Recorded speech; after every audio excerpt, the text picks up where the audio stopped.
여러분 안녕하십니까? 작년 한 해 38번에 걸쳐 교재를 중심으로 강의를 진행했습니다. 앞으로는 거시경제학에 관련된 주요 이슈를 중심으로 진행하고자 합니다. 오늘 주제는 필립스 곡선의 수수께끼입니다.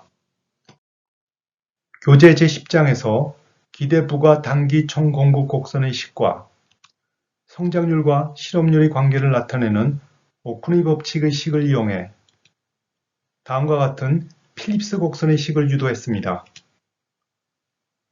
필립스 곡선의 식은 인플레이션이 기대 인플레이션과 총수요 증가로 인플레이션 갭이 발생해 일어나는 수요 견인 인플레이션, 그리고 부의 공급 충격으로 기업의 생산 비용이 증가해 발생하는 비용 인상 인플레이션에 그 요인이 있음을 보여줍니다. 중앙은행의 통화정책은 오랫동안 인플레이션과 실업률 사이에 존재하는 부의 상관관계를 나타내는 필립스 곡선의 의전에 수행해 왔습니다. 다른 조건이 일정하다면 실업률에서 자연 실업률을 차감한 값으로 정의되는 부의 실업률 갭이 클수록 노동시장은 타이트해지고 단기적으로 인플레이션이 높아지는 것을 예측할 수 있습니다. 즉, 추정된 필립스 곡선은 측정된 실업률 갭으로부터 가까운 미래의 인플레이션을 예측하는 데 유용한 정보를 제공합니다. 그러나 정책 연구자들은 추정된 필립스 곡선의 두 가지 변화가 지난 하반세기에 걸쳐 일어난 것을 발견했습니다. 우선 추정된 필립스 곡선의 기울기가 시간이 지날수록 감소하는 추세입니다. 이것은 그림처럼 필립스 곡선이 평평해진 것처럼 보이는 것을 뜻합니다. 인플레이션이 경제 여건에 매우 둔감한 것처럼 보이는 이 현상은 필립스 곡선의 유용성에 대한 회의론을 제기합니다. 추정된 필립스 곡선이 더 이상 종래의 미래 인플레이션에 대한 예측력을 가지기 어렵기 때문입니다. 평평해진 필립스 곡선은 시간대에 따른 인플레이션과 실업률에서도 쉽게 확인됩니다. 그림은 1959년 4분기부터 2019년 4분기 기간 동안 미 연준이 중시하는 개인 소비 지출로 측정한 연간 인플레이션과 실업률 추이를 보여줍니다. 실업률은 오른편 축에서 거꾸로 나타내고 있습니다.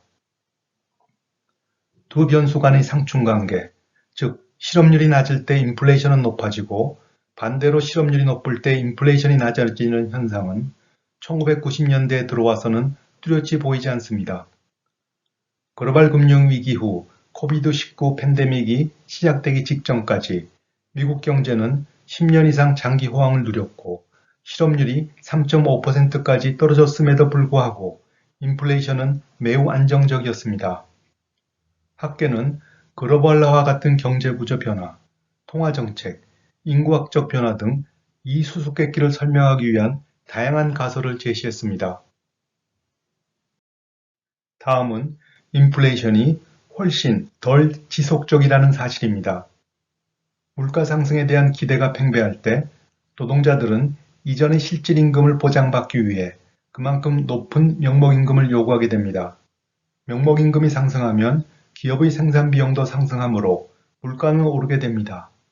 물가가 오르면 기대 인플레이션이 높아지고 다시 임금과 물가가 오르는 현상이 반복적으로 일어나게 됩니다. 그런데 인플레이션이 훨씬 덜 지속적이라는 것은 물가 상승이 일어나도 기대 인플레이션에는 별 영향을 미치지 않는다는 것을 말하며 물가 상승이 일시적이라는 것에 다름없습니다. 그것은 인플레이션 기대가 잘 고정되었기 때문입니다. 이해를 돕기 위해 인플레이션의 동태식을 가정하고 인플레이션이 항구적인 경우 그리고 일시적인 경우의 기대 인플레이션을 생각해 보았습니다.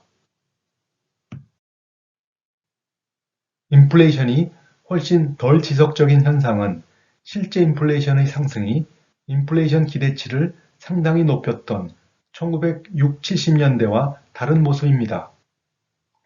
제10장에서 설명했던 자연실업률 가설에 따르면 실업률이 자연실업률 이하로 일시적으로 감소해도 인플레이션은 항구적으로 높아지게 됩니다. 그것은 오늘의 기대 인플레이션이 어제의 실제 인플레이션과 같다고 보는 정적 기대를 가정했기 때문입니다. 그렇다면 여기서 왜 인플레이션이 훨씬 덜 지속적이 되었는지, 다시 말해서 인플레이션이 왜 일시적인 현상이 되었는지 의문이 있습니다. 이 의문에 대한 답은 앞의 그림표에서 찾을 수 있습니다. 1990년대 이후 인플레이션은 그 이전 시기와 비교할 때 뚜렷한 차이가 있습니다. 물가가 안정된 것입니다. 물가 안정을 이룬 경제에서는 물가 상승이 일어나도 사람들은 그 물가 상승이 지속적이기보다는 일시적일 것이라고 기대하게 됩니다. 물가 안정은 미국에서만 일어난 것은 아닙니다. 그림표는 1960년부터 2020년 기간 동안 우리나라를 포함한 OECD 회원국 소비자 물가지수로 측정한 연간 인플레이션의 평균치를 보여줍니다. 지난 하반세기는 그 이전 시기와 무척 다른 모습인 것을 확인할 수 있습니다. 이 추세는 신흥 저소득 국가들에서도 마찬가지입니다. 물가 안정은 독립성이 강화된 중앙은행이 물가 안정 목표 통화 정책을 시행하는 데 그 요인이 있습니다. 물가 안정 목표 통화 정책은 인플레이션을 설정한 목표대에 머무르게 하기 위한 선제적 통화 정책을 골자로 하며 미래에 대한 예측이 필수적입니다. 앞으로 인플레이션이 높아져 목표대를 벗어날 것이라고 전망할 때 정책금리를 인상하게 되고 정책금리 인상은 실업률을 다소 높이게 될 것입니다. 반대로 앞으로 인플레이션이 낮아져 목표대를 하회할 것이라고 전망할 때 정책금리를 떨어뜨리고 이에 따라 실업률도 다소 떨어지게 됩니다. 그 결과 인플레이션에 대한 기대가 매우 안정적이 되었습니다. 만약 목표 인플레이션이 2%이고 중앙은행이 2%를 엄격히 지키고 또 지킬 수 있다고 가정하면 실업률이 오르고 내려도 인플레이션은 언제나 2%가 될 것입니다. 이때 필립스 곡선의 기울기는 0이 될 것입니다. 센트루이스 지역 연준 블러드 총재는 우리가 알았던 우하향하는 필립스 곡선이 사라진 것을 살인 미스터리 소설에 빗대어 누가 필립스 곡선을 죽였을까요? 그것은 연준입니다. 라고 조크했습니다. 그는 루카스 비평을 지적한 것입니다. 기대 인플레이션이 안정적일 때 기대 인플레이션보다 실업률 갭이 인플레이션에 더 많은 영향을 주게 됩니다. 식 1의 필립스 곡선의 식은 총 공급 충격을 무시하고 기대 인플레이션이 중앙은행의 인플레이션 목표치 2%로 가정한 경우입니다. 한편 인플레이션이 진행되는 과정에서 명목임금과 물가가 상호작용할 때, 즉 정적 기대를 가정할 때 식 2의 필립스 곡선의 식을 생각할 수 있습니다. 두 식은 인플레이션 변동을 다르게 식별하고 있습니다.